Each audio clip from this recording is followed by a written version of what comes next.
Assalamualaikum warahmatullahi wabarakatuh. Apa kabar teman-teman semua? Semoga teman-teman dalam keadaan sehat selalu. Amin amin ya robbal alamin. Masih semangat teman-teman? Saya harap masih selalu semangat dan semangat terus. Kita belajar Sirah Nabawiyah melalui channel ini, Lembaran Sirah bersama saya.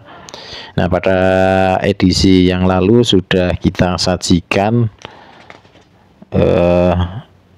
kondisi atau letak secara geografis Arab itu seperti apa. Nah, pada edisi kali ini kita akan belajar tentang bangsa Arab itu sendiri atau kondisi penduduknya seperti apa. Bangsa Arab, teman-teman. Kita akan belajar bangsa Arab. Nah, merujuk kepada sebuah silsilah keturunan dan asal usulnya, para sejarawan membagi bangsa Arab itu menjadi 3 bagian, yaitu yang pertama adalah Arab Ba'idah, yaitu kaum-kaum Arab terdahulu yang sejarahnya tidak bisa dilacak secara rinci dan komplit seperti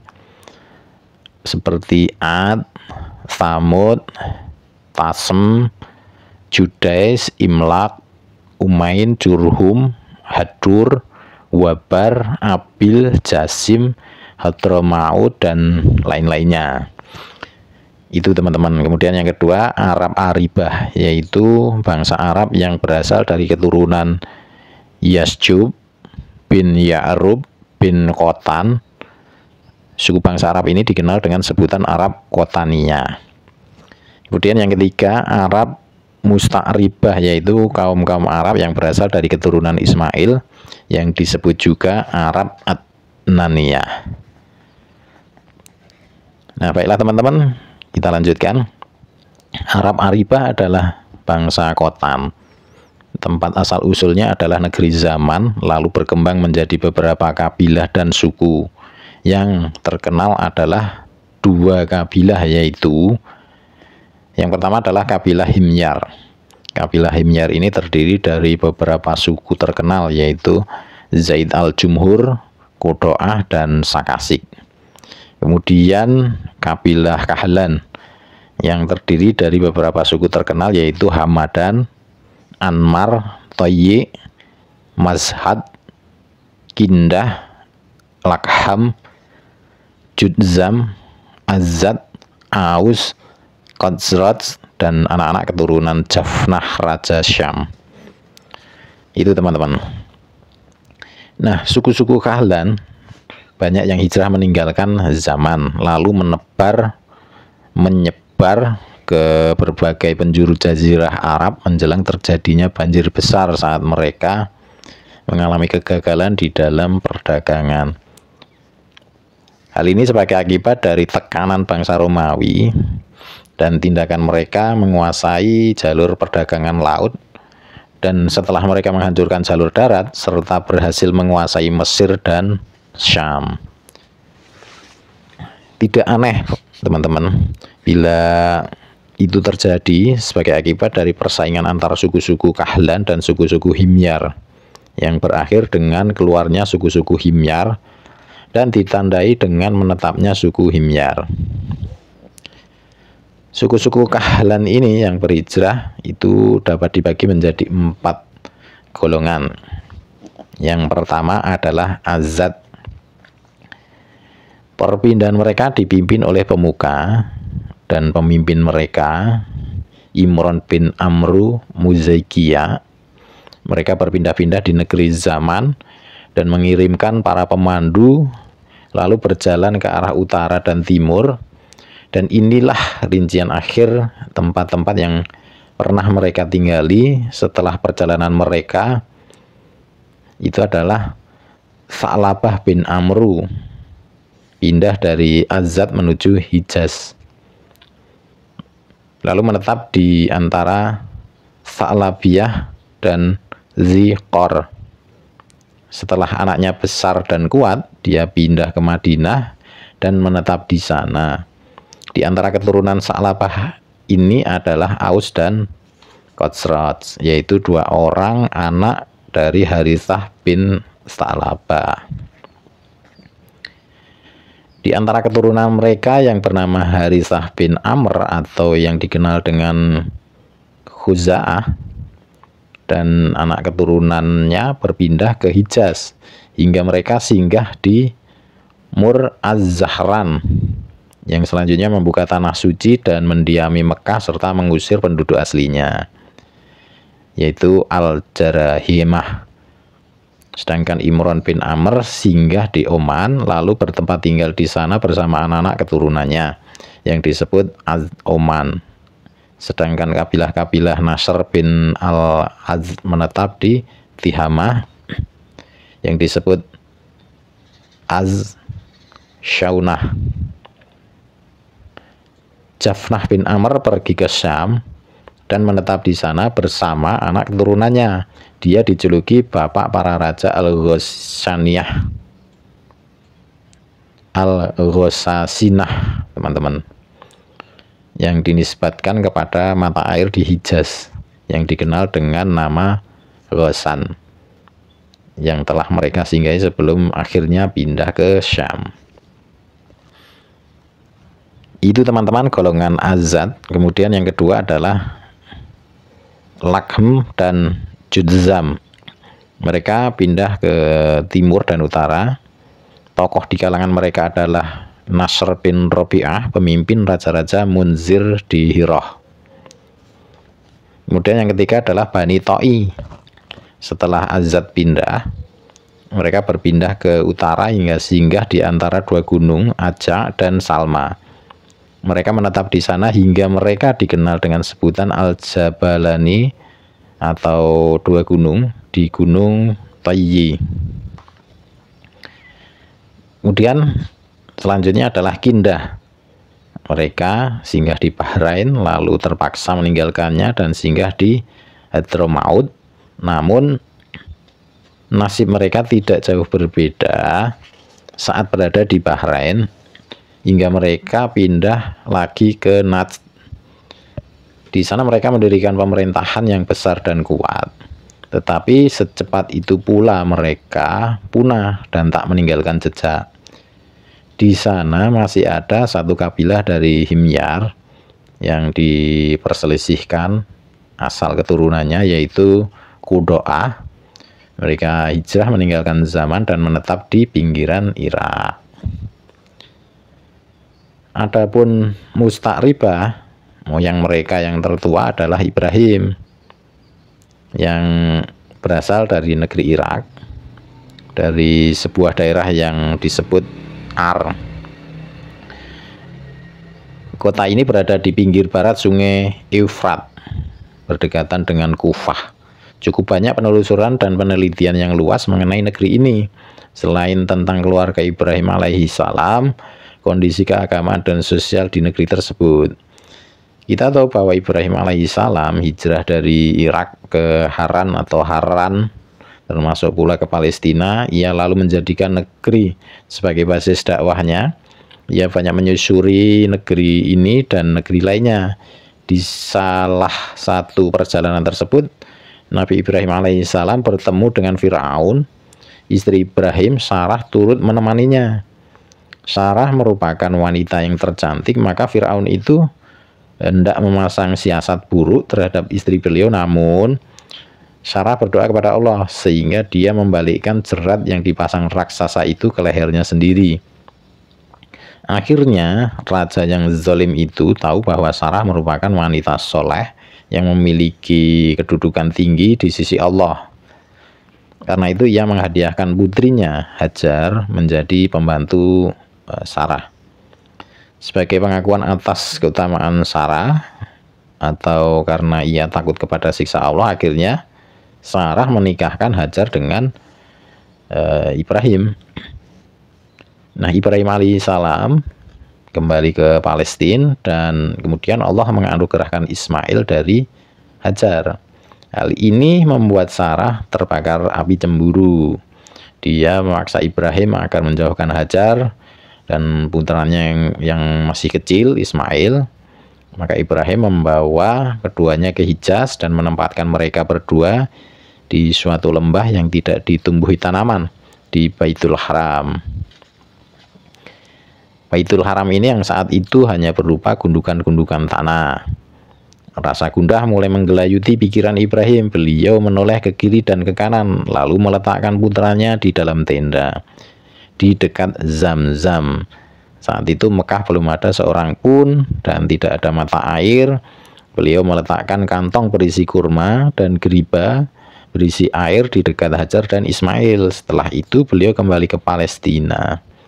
Beberapa hari setelah itu bekal dan air sudah habis. Sementara tidak ada mata air yang mengalir, tiba-tiba mata air Zam-Zam memancar berkat karunia Allah, sehingga bisa menjadi sumber penghidupan bagi mereka berdua yang tak pernah habis hingga sekarang. Kisah mengenai hal ini sudah banyak diketahui secara lengkapnya. Suatu kabilah dari Zaman atau Jurhum kedua itu datang ke sana, dan atas izin Bunda Ismail mereka menetap di Mekah. Ada yang mengatakan mereka sudah berada di sana sebelum itu, menetap di lembah-lembah di pinggir kota Mekah. Namun riwayat Al-Bukhari menegaskan bahwa mereka singgah di Mekah setelah kedatangan Ismail dan ibunya.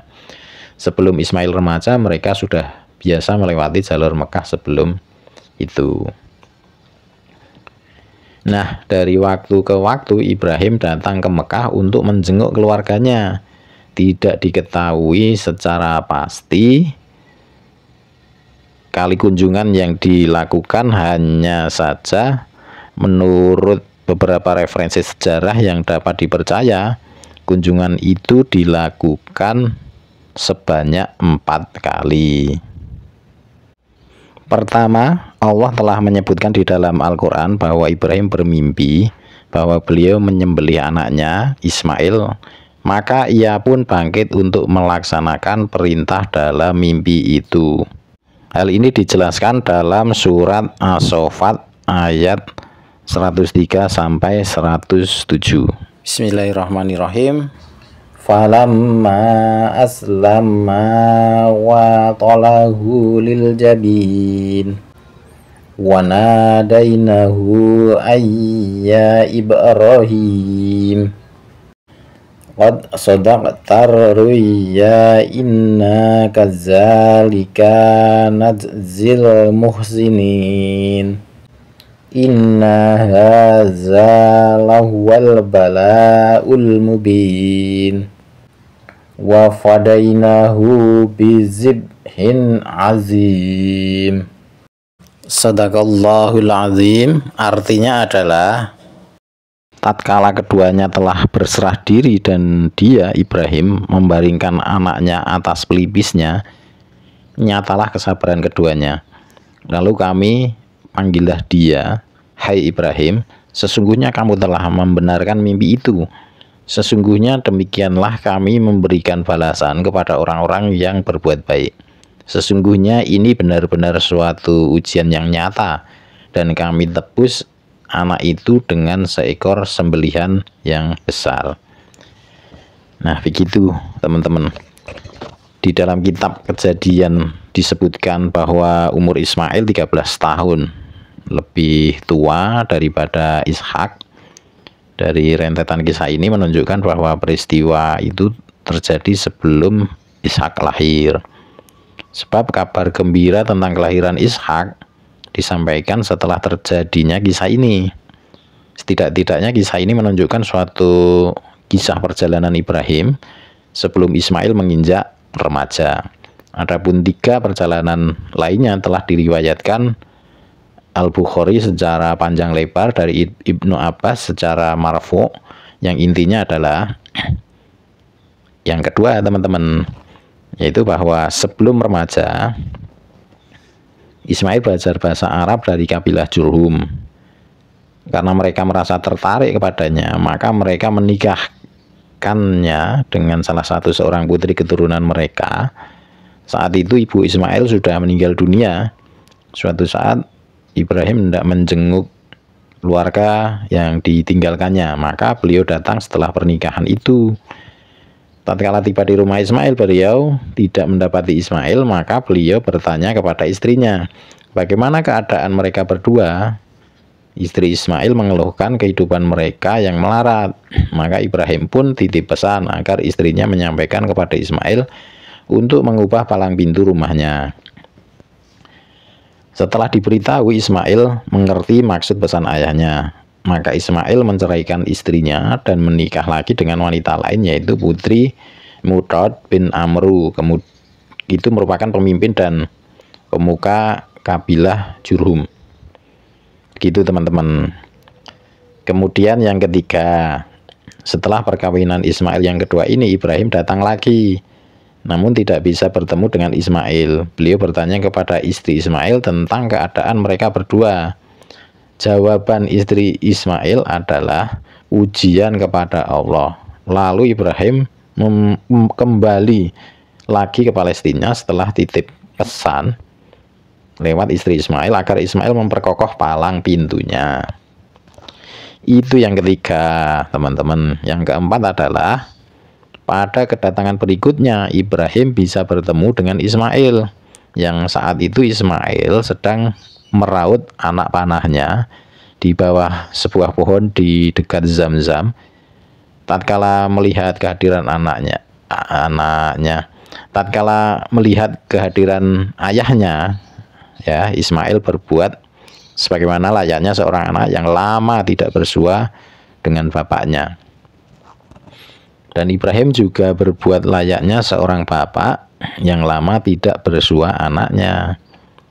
Pertemuan ini terjadi setelah sekian lama. Sebagai seorang ayah yang penuh rasa kasih sayang dan lemah lembut, sulit rasanya beliau bisa menahan kesabaran untuk bersua anaknya. Begitu pula dengan Ismail, sebagai anak yang berbakti dan soleh. Dengan adanya perjumpaan ini, mereka berdua sepakat untuk membangun Ka'bah, meninggikan sendi-sendinya, dan Ibrahim memperkenankan manusia untuk berhaji sebagaimana yang diperintahkan Allah kepada beliau. Dari perkawinannya dengan anak perempuan dari Mudhoh, Ismail dikaruniai anak oleh Allah sebanyak 12, semuanya laki-laki, yaitu Nabat atau Nabayut, Qoidar, Atba'il, Mibsam, Mishma, Duma, Misha, Hadad, Taimah, Yatur, Nafis, dan Qoiduman. Dari mereka inilah kemudian berkembang menjadi 12 kabilah. Banyak banget ya teman-teman, yang semuanya menetap di Mekah untuk sekian lama. Mata pencaharian utama mereka adalah berdagang dari negeri Zaman hingga ke negeri Syam dan Mesir. Selanjutnya kabilah-kabilah ini menyebar di berbagai penjuru jazirah, bahkan keluar jazirah. Seiring dengan perjalanan waktu, keadaan mereka tidak lagi terdeteksi kecuali anak keturunan Nabat dan Qoidar. Jadi ini menyebar kemana-mana teman-teman, karena perniagaan dan sudah tidak tahu rimbanya kemana ini. Oke, kita lanjutkan. Peradaban anak keturunan Nabat bersinar di Hijaz Utara. Mereka mampu mendirikan pemerintahan yang kuat yang berpusat di Petra, sebuah kota kuno yang terkenal di selatan Yordania. Nah, kekuasaan Nabat ini telah mencapai wilayah-wilayah terdekat dan tidak seorang pun berani memusuhi mereka hingga datang pasukan Romawi yang menghabisi mereka. Setelah melakukan penyelidikan dan penelitian yang akurat, Asy-Syaikh Sulaiman An-Nadawi menegaskan bahwa raja-raja keturunan Ghosan, termasuk Aus dan Khosroj, bukan dari keturunan Khotan, tetapi dari keturunan Nabat, anak Ismail dan keturunan mereka di negeri tersebut. Sementara itu, anak keturunan Kidar bin Ismail tetap tinggal di Mekah dan membina keluarga di sana hingga mendapatkan keturunan. Adnan dan anaknya Ma'ad, dari dialah keturunan Arab Adnaniyah, masih bisa dipertahankan keberadaannya. Adnan adalah kakek ke-22 di dalam silsilah keturunan Nabi Muhammad SAW. Disebutkan bahwa jika beliau menyebutkan nasabnya dan sampai kepada Adnan, maka beliau berhenti dan bersabda, para ahli silsilah nasab banyak yang berdusta. Beliau tidak melanjutkannya. Segolongan ulama memperbolehkan penyebutan nasab dari Adnan ke atas dengan berlandaskan kepada hadis yang mengisyaratkan hal itu. Namun mereka berbeda pendapat mengenai rincian nasab dengan perbedaan yang tidak mungkin untuk dikompromikan. Adapun peneliti senior Allamah Al-Qodi Muhammad Sulaiman Al-Mansyurfuri menguatkan pendapat Ibnu Sa'ad sebagaimana yang disebutkan pula oleh At-Tabari, Al-Mas'udi, dan selain mereka di sejumlah tempat bahwa antara Adnan sampai Ibrahim alaihissalam ada 40 keturunan teman-teman. Ini menurut penelitian yang cukup mendalam ya. Keturunan Ma'ad dari anaknya Nizar telah berpencar kemana-mana. Menurut salah satu pendapat, Nizar adalah satu-satunya anak Ma'ad. Sementara itu Nizar sendiri mempunyai 4 anak yang kemudian berkembang menjadi 4 kabilah yang besar, yaitu Iyad, Anmar, Robi'ah, Mudar. 2 kabilah terakhir inilah yang paling banyak marga dan sukunya. Dari Robi'ah ada Asad bin Robi'ah, Anzah, Abdul Qais, 2 anak Wa'il, Bakar dan Toghlib, Hanifah, dan lain-lainnya. Kabilah Mudar berkembang menjadi 2 suku besar, yaitu Qais Ailan bin Mudar dan marga-marga Ilyas bin Mudar. Dari Qais Ailan lahirlah Bani Sulaim, Bani Hawazin, Bani Watofan. Dari Watofan lahir Abs, Zibyan, Asja, dan Ghani bin As'ar. Dari Ilyas bin Mudar ada Tamim bin Murrah, Zail bin Mudrikah, Bani Asad bin Kuzaimah, dan marga-marga Kinanah bin Kuzaimah. Dari Kinanah lahirlah Quraisy, yaitu anak keturunan Fikhr bin Malik bin Anadr bin Kinanah. Quraisy terbagi menjadi beberapa kabilah yang terkenal adalah Jumuh, Sahm, Adi, Makhzum, Taim, Zurah, dan suku-suku Qusay bin Kilab, yaitu Abduddar bin Qusay, Asad bin Abdul Uzza bin Qusay, dan Abdu Manab bin Qusay. Abdu Manab mempunyai 4 anak, Abdu Syams, Naufal, Al-Muthalib, dan Hashim. Hashim adalah keluarga yang dipilih Allah bagi Muhammad bin Abdullah bin Abdul Muthalib bin Hashim.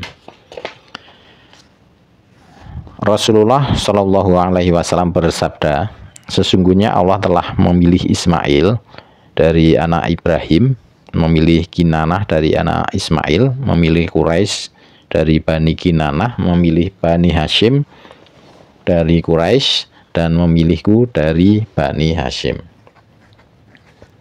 Diriwayatkan dari Al-Abbas bin Abdul Muthalib bahwa ia berkata, Rasulullah Shallallahu Alaihi Wasallam bersabda, sesungguhnya Allah menciptakan makhluk, lalu menjadikan diriku sebagai sebaik-baik golongan mereka dan sebaik-baik 2 golongan, kemudian memilih beberapa kabilah, lalu menjadikan diriku sebagai sebaik-baik kabilah, kemudian memilih beberapa keluarga, lalu menjadikanku dari sebaik-baik keluarga mereka.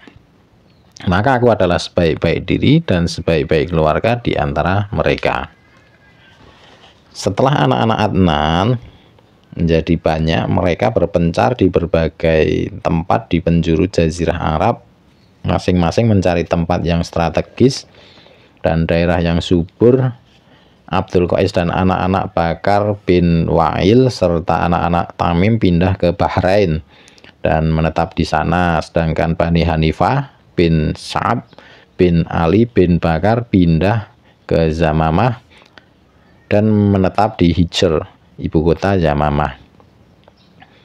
Semua keluarga Bakar bin Wa'il menetap di berbagai penjuru Zamamah, membentang hingga ke Bahrain. Taghlib menetap di Jazirah Efrat, dan sebagian anak keturunannya bergabung dengan Bakar. Bani Tamim menetap di Bashrah. Bani Sulaim menetap di dekat Madinah, dari lembah-lembah pinggiran Madinah hingga Khaybar di bagian timur Madinah dan penghujung Hurroh. Thaqif menetap di Thaif. Hawazin di timur Mekah, di pinggiran Autas antara Mekah dan Bashrah. Bani Asad menetap di timur Taima dan barat Kufah. Di antara mereka dan Taima ada perkampungan Bukhtur dan Toyi. Jarak dari tempat mereka ke Kufah bisa disebut selama perjalanan 5 hari. Zibyan menetap dekat Taima hingga ke Hawazin. Di Tihamah ada beberapa suku Kinanah, sedangkan di Mekah ada suku-suku Quraisy. Mereka berpencar-pencar dan tidak ada sesuatu yang bisa menyatukan mereka, hingga muncul Usyai bin Kilab. Dialah yang telah menyatukan mereka dan membentuk satu sama lain yang bisa mengangkat kedudukan mereka. Nah, ini agak panjang memang teman-teman untuk menceritakan kondisi bangsa Arab saat itu. Ya, mungkin konten kali ini saya cukupkan sekian teman-teman. Kita akan berlanjut nanti di konten selanjutnya, yaitu kekuasaan dan emirat di kalangan bangsa Arab itu seperti apa. Itu nanti di edisi berikutnya. Pada edisi kali ini saya cukupkan sekian. Semoga teman-teman bisa mengambil manfaatnya dari konten ini, dan semoga teman-teman diberikan semangat selalu, dan saya doakan teman-teman sehat selalu. Saya akhiri, wabillahi taufiq wal hidayah. Wassalamualaikum warahmatullahi wabarakatuh.